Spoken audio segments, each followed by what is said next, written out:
Dans Solo Leveling, un hélicoptère vole en direction de l'île de Jeju et Goto frissonne en se demandant si le sentiment qu'il ressent à cet instant est la mort. Pendant ce temps, des navires de guerre entourent la côte de l'île, tandis que les Hunters attendent à bord.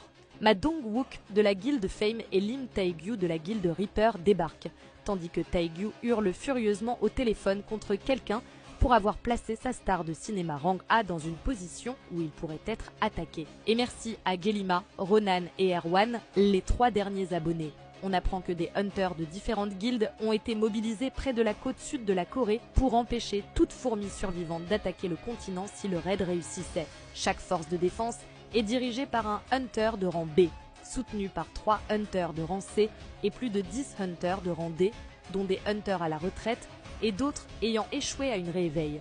Alors qu'ils volent vers l'île, un caméraman se présente et informe les chasseurs de rang S que le raid sera diffusé en direct à la télévision. Bae remet en question la décision du président d'envoyer un caméraman dans un endroit aussi dangereux, mais Dong-wook répond que c'est leur devoir en tant que hunter de protéger les gens. Cependant, il avertit le caméraman que sa vie est entre ses propres mains.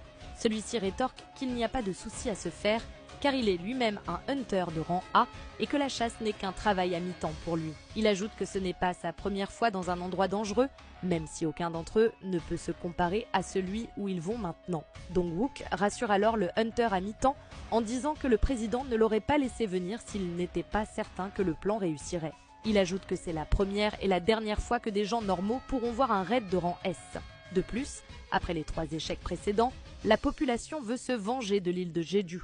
À ce moment, Baek se tourne vers Byung-gu et lui dit qu'il est surpris de le voir ici. Le soigneur répond que s'il n'était pas venu, il sait que Baek aurait été le premier à mourir. Hunter Sha demande alors à Baek s'il a eu des nouvelles de Jin-woo, ce à quoi il répond non.